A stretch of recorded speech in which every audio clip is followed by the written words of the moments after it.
Hello everybody and welcome back to the channel. Today I am here with my 2011 Mercedes ML300 W164 chassis, and we are going to be replacing the fuel filter on this OM642 turbo diesel engine. Now as you can see, specifically for this vehicle, I've got a MAN filter. It's a WK820/14. But there is actually 5 different types of fuel filters that I have found from my research that have been fitted to the OM642 engine over the years.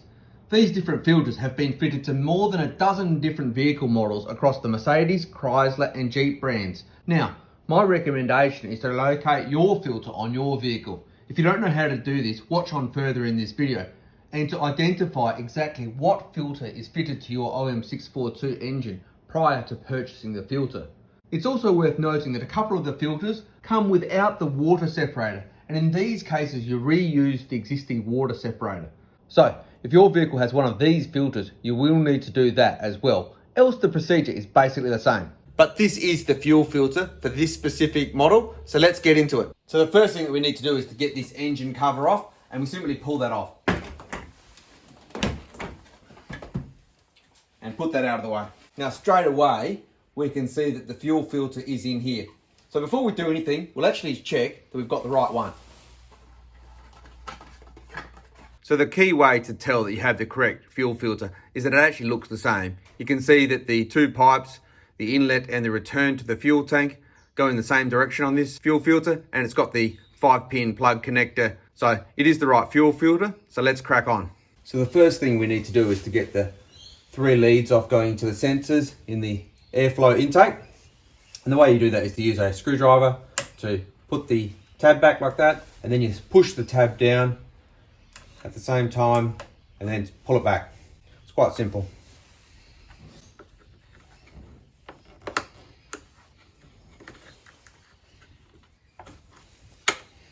There we go.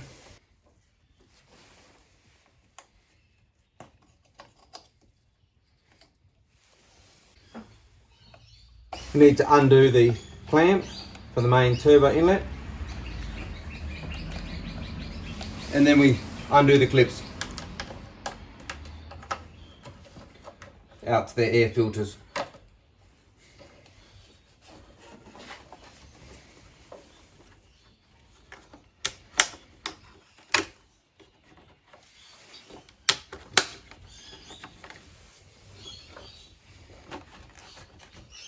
Now just to make it a little bit easier to remove this whole air intake, we will just remove the bolt down here which holds the filter box in. And that is the E10 that we'll use there, just to remove that.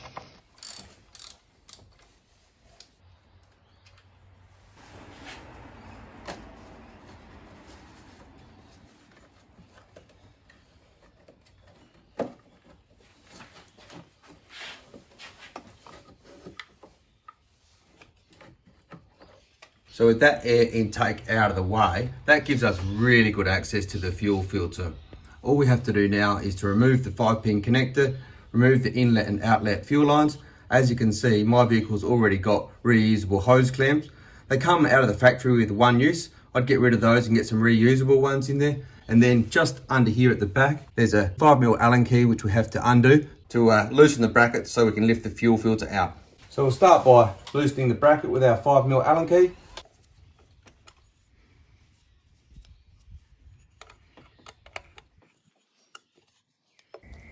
Next, we will remove the 5-pin connector.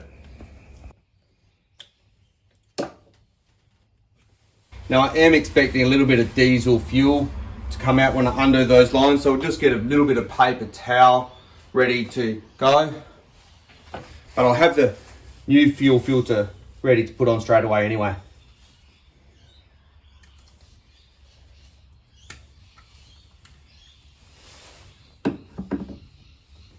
Alright, so let's get these fuel lines off and finally get this filter out.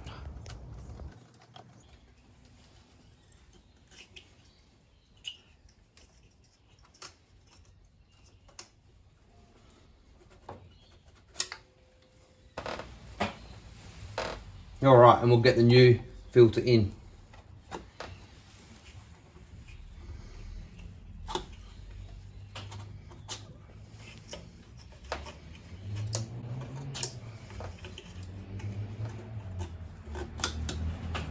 All right, so you can see we've got the fuel lines back on the new fuel filter. We've got the 5-pin connector back on. So now it's just a matter of doing up the Allen key for the bracket and doing up the hose clamps.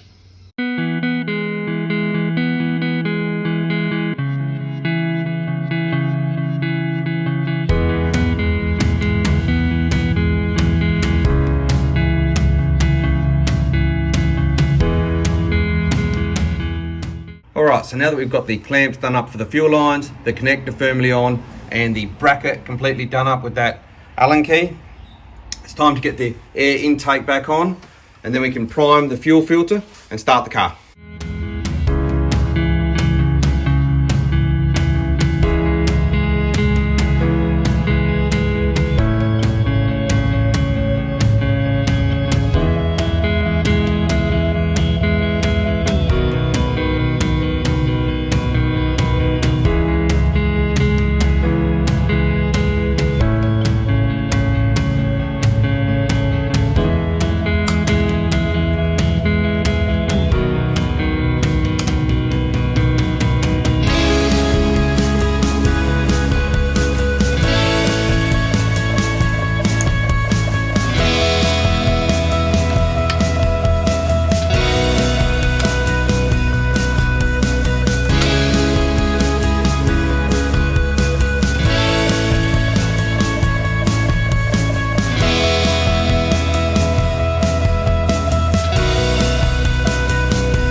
And of course we need to put that bolt in for the air filter box that we took out. Alright, so now that we've got everything hooked back together, what we're going to do is to prime the fuel filter. And the way we're going to do that is simply to turn the key to the number 2 position without starting the engine. And we'll do that 3 times. And then what that's going to do is it's going to let the fuel pump push fuel through and push all the air out through the return line on the fuel filter.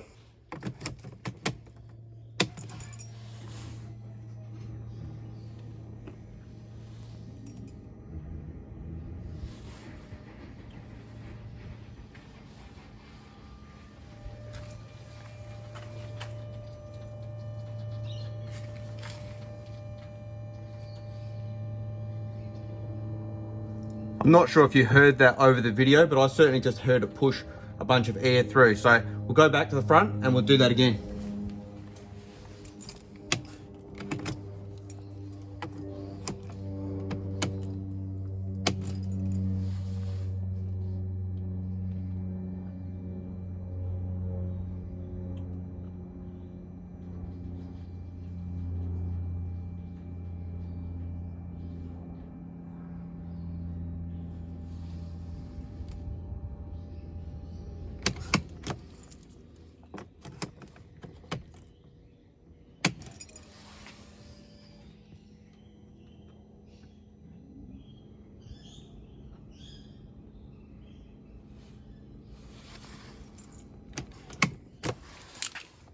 All right, and just before we attempt to start the car, just check for any stupid leaks.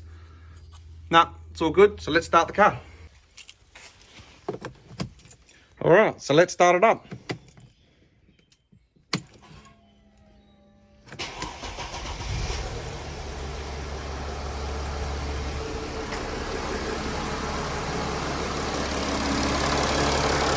So there we go, folks.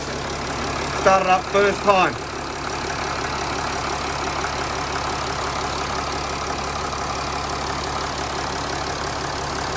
So I'm just checking if there's no leaks from fuel. Since we've just got that fuel filter, we took those diesel fuel inlet and return lines off, and it all looks good. Can't see a single leak.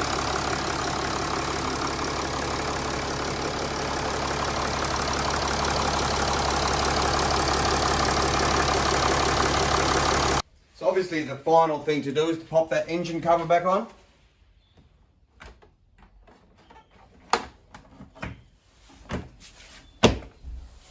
And we are done. All right, so let's have a look on the inside of this thing. Let's cut this thing open.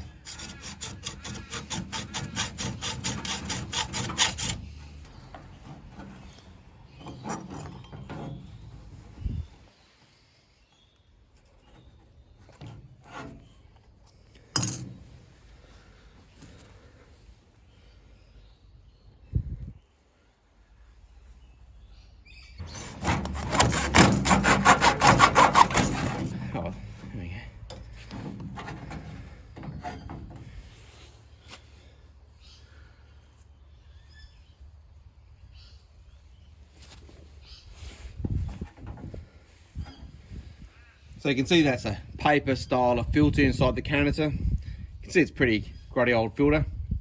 And you can see that's the water evaporator slash sensor on the top of the filter there.